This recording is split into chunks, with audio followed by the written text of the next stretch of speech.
Hello friends, എല്ലാ കൂട്ടർക്കും സാന്ത്വനം 2 serial നല്ലൊരു എപ്പിസോഡിന്റെ നാളെ നടക്കാൻ എപ്പിസോഡ് നല്ലൊരു റിവ്യൂയിലേക്ക് തന്നെ സ്വാഗതം കേട്ടോ. ചാനൽ ആദ്യമായിട്ട് കാണുന്നുണ്ടെങ്കിൽ ഒന്ന് സബ്സ്ക്രൈബ് ചെയ്ത് ലൈക്ക് ചെയ്ത് സപ്പോർട്ട് ചെയ്യണേ. അപ്പോഴാണ് ഇതിന്റെ ഒറിജിനൽ വേർഷൻ ആയിട്ടുള്ള തമിഴിലെ ഭാഗമാണ് പറയുന്നത്. അപ്പൊ നമുക്ക് ഈ ഒരു ഭാഗം എന്തായാലും മലയാളത്തിൽ വേണ്ടി കാണാൻ വേണ്ടി സാധിക്കും കേട്ടോ. അങ്ങനെ ഇന്നത്തെ എപ്പിസോഡിൽ നമുക്ക് ലാസ്റ്റ് കാണിച്ചത് ആനന്ദ് ആകെ വിഷമിച്ച് ആദ്യം ഇറങ്ങി പോകാന്നൊക്കെ വിചാരിക്കും, നാട് വിട്ടു പോകാന്ന് വിചാരിക്കുകയാണ്. എന്നിട്ട് ആ ജീവിതം അങ്ങോട്ട് തീർത്ത് കാണാതെ വരെ ആനന്ദ് വിചാരിക്കുന്നുണ്ട്. അതിനുവേണ്ടി തന്നെ ആനന്ദ് പുറപ്പെടുകയാണ്. പക്ഷേ ഹോസ്പിറ്റലിൽ ഫ്രണ്ടിലേക്ക് എത്തുമ്പോൾ തന്റെ അച്ഛന്റെയും അമ്മയുടെയും മുഖം ആനന്ദ് ആലോചിക്കുകയാണ്. ആനന്ദ് ആ ഒരു രക്ഷപ്പെടാതെ മരണത്തിലേക്കുള്ള ആ ഒരു രക്ഷപ്പെടലില്ല, അത് ഇന്ന് പിന്മാറാട്ടോ. വേണ്ട, തനിക്ക് എന്തെങ്കിലും സംഭവിച്ചാൽ തന്റെ അമ്മക്കച്ഛനും സഹിക്കാൻ പറ്റില്ല. ഇപ്പൊ തനിക്കൊരു കുഞ്ഞ് ജനിക്കുന്ന മുമ്പ് തന്നെ നഷ്ടപ്പെട്ടല്ലോ. അപ്പൊ ആ ഒരു വേദനയിലാണ് താൻ ഇപ്പോ ആ ഒരു ആത്മഹത്യക്ക് ശ്രമിക്കാൻ പോണത്.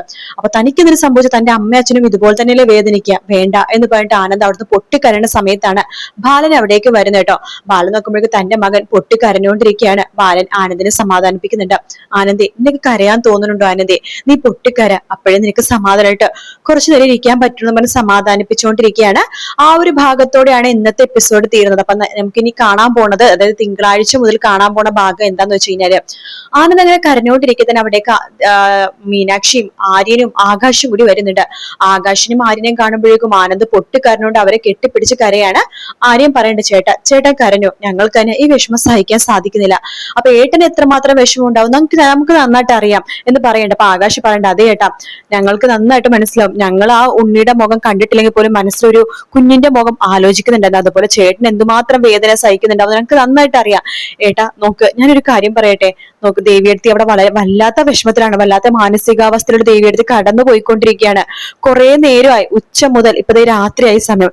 ആനന്ദേട്ടനെ അന്വേഷിച്ചുകൊണ്ടിരിക്കുകയാണ് ദേവിയെടുത്തി. ഈ സമയത്ത് ആനന്ദേട്ടന്റെ സാമീപ്യമാണ് ബാക്കി ആരെക്കാളും ദേവിയെടുത്തി ആഗ്രഹിക്കുന്ന ആനന്ദേട്ടനെ അറിയാലോ. അതുകൊണ്ട് ആനന്ദേട്ടനെ സമാധാനിപ്പിക്കുന്ന പോലെ ദേവിയെടുത്തി റിക്കവർ ആവാൻ സമയം എടുക്കും. പക്ഷെ റിക്കവർ ആവും, പക്ഷെ ആനന്ദേട്ടൻ കൂടെ തന്നെ വേണം എന്ന് ആര്യം പറയുമ്പോഴേക്കും ഞാനെന്തിനാ അവളുടെ അടുത്ത് പോണത് എന്ന് ആനന്ദ് പറയാണ്. ഇത് കേട്ടവർക്ക് ഷോക്ക് ആവാട്ടോ. അപ്പൊ ആകാശ് പറയണ്ട, ആനന്ദേട്ടൻ എന്തൊക്കെയാ പറയണത്? ദേവിയെടുത്തിലെ കാര്യം ഞങ്ങൾ പറയണത്. ദേവിയെടുത്ത് പിന്നെ ആനന്ദേട്ടൻ, അത് പിന്നെ ആര് പോവാനാണ്? ദേവിയെടുത്തിനെ കണ്ടിട്ട് സഹിക്കാൻ പറ്റുന്നില്ല ആനന്ദേട്ട. പക്ഷെ ആനന്ദേട്ടൻ അന്വേഷിക്കുന്നുണ്ട് ദേവിയെടുത്തി. ഒന്ന് പോയി കണ്ടിട്ട് വാ ആനന്ദേട്ട. ഞാൻ കാണാൻ പോണമെന്നില്ല, അവൾ ഒറ്റൊരുത്തി അതിന്റെ കുഞ്ഞിനെ ഇല്ലാതാക്കിയത്. ഇത് കേൾക്കണത് മീനാക്ഷി പറയണ്ട, ആനന്ദേട്ടൻ എന്താ കുഞ്ഞ് നഷ്ടപ്പെട്ടപ്പോ സമനില തെറ്റിപ്പോയോ? എന്റെ സമനിലക്ക് ഒരു കുഴപ്പമില്ല മീനാക്ഷി, അവളാ എല്ലാത്തിനും കാണാം. അവള് ശ്രദ്ധയോടെ ഇരുന്നിരുന്നെങ്കിൽ എന്റെ കുഞ്ഞ് ഉണ്ടായാനെ. അത് കേട്ട് ബാലൻ പറയണ്ട, മോനെ ഇത് ആരുടെയും തെറ്റല്ല. അച്ഛൻ ന്യായീകരിക്കണ്ട, തെറ്റ് തന്നെയാണ്. അല്ലെങ്കിലും അവൾക്ക് കുറച്ചൊരു ആട്ടം കൂടുതലാണല്ലോ, ഒരു ഓടിച്ചാട്ടം കൂടുതലാണല്ലോ. 10-30 വയസ്സായി, എന്നിട്ടും അവളുടെ വിചാരം അവള് 10-20 വയസ്സായ ചെറിയ കുട്ടിയെന്നാണ്. എന്നിട്ട് ഓടിച്ചാടി നടക്കാണ്. അവള് കാരണം തന്നെയാ ആ കുഞ്ഞിനെ നഷ്ടപ്പെട്ടത്. എനിക്ക് ഉറപ്പുണ്ട്. നിലത്തും മുകളിലും നോക്കി നടക്കാതെയുള്ള അവളുടെ നടപ്പ്, അവളെന്തോ വലിയ ആളെന്ന് അവളുടെ വിചാരം. എനിക്കല്ലേ അറിയുള്ളൂ അവൾ ആരാണെന്ന്. എടാ നീ എന്തൊക്കെയാണ് പറയണത് എന്ന് ബാലൻ പറയുമ്പോ, അച്ഛാ എന്തൊക്കെ പറയും, എനിക്ക് ആ മൂദേവിയുടെ മുഖം എനിക്ക് കാണണ്ട. അത് കേട്ട് മീനാക്ഷി പണ്ട്, ആനന്ദേട്ട ഈ കാണിക്കണ ക്രൂരതയാട്ടോ. ആനന്ദേട്ടന്റെ വിഷമം ഞങ്ങൾക്ക് മനസ്സിലാക്കാൻ സാധിക്കും. ആനന്ദന്റെ ഹൃദയത്തിൽ വെച്ചിട്ടായിരിക്കും ആ കുഞ്ഞിനെ വളർത്തിയെടുത്തോണ്ടിരുന്നത് ഇത്ര നാളായിട്ട്. പക്ഷെ ദേവിയെടുത്ത് ഉദരത്തിൽ വളർത്തിക്കൊണ്ടിരുന്നതാണ്. ദേവിയെടുത്തിയുടെ ആ ഒരു മാനസിക നില തെറ്റുമ്പോൾ അവസ്ഥ ആലോചിച്ച് നോക്ക്. ഇപ്പൊ തന്നെ ഡോക്ടർ ഞങ്ങൾക്ക് എന്താ പറഞ്ഞതെന്നറിയാവോ? ഡോക്ടർ എന്താ പറഞ്ഞത്? പറ മീനാക്ഷി, ഡോക്ടർ എന്താ പറഞ്ഞേന്ന്. അപ്പോഴേക്കും ആര്യനും ആകാശം പണ്ട്, ആനന്ദേട്ടൻ ഞങ്ങൾ പറഞ്ഞ ക്ഷമയോടെ കേക്ക്. ദേവിയെടുത്ത് വല്ലാത്തൊരു മാനസികാവസ്ഥയിൽ പോയിക്കൊണ്ടിരിക്കുകയാണ്. നമ്മൾ ഈ പത്രത്തിലും ടിവിയിലും ഡോക്ടർമാർ പറഞ്ഞതൊക്കെ കേൾക്കാറില്ലേ? ഈ ചില ഗർഭിണികൾ പ്രസവം കഴിയുമ്പോൾ മാനസിക നില തെറ്റിപ്പോകുന്നു, അല്ലെങ്കിൽ പ്രസവ സമയത്ത് അവരുടെ ഹോർമോൺ ചേഞ്ച് കാരണം അവർക്ക് പല മാനസികമായിട്ടുള്ള ബുദ്ധിമുട്ടും കാര്യങ്ങളും ഉണ്ടാവുന്നു. അതുപോലെ തന്നെയാണ് ഇപ്പൊ കുഞ്ഞ് നഷ്ടപ്പെട്ട ദേവിയെടുത്തിന്റെ അവസ്ഥയെ.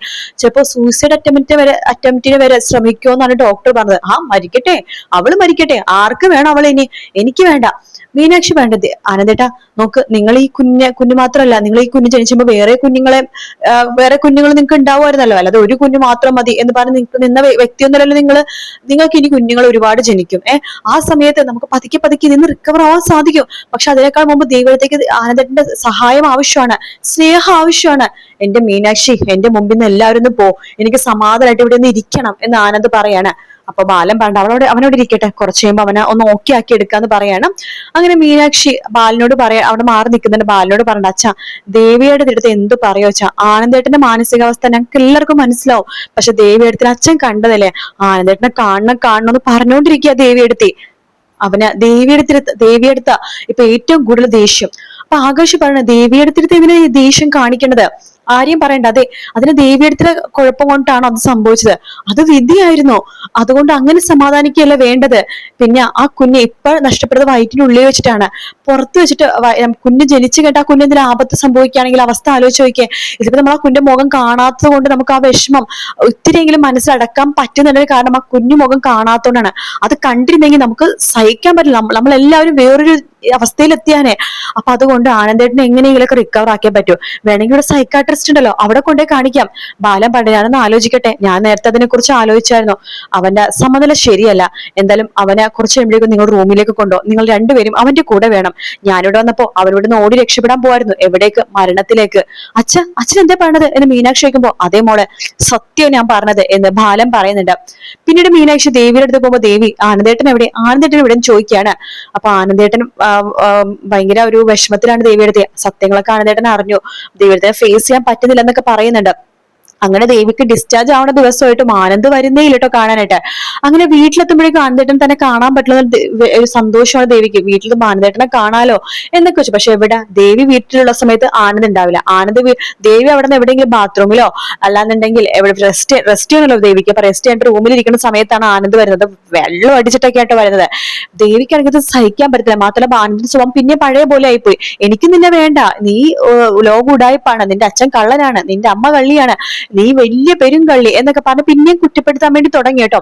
ആ കുഞ്ഞുള്ളത് കൊണ്ട് മാത്രമാണ് ഞാൻ നിന്നോട് ക്ഷമിച്ചത്.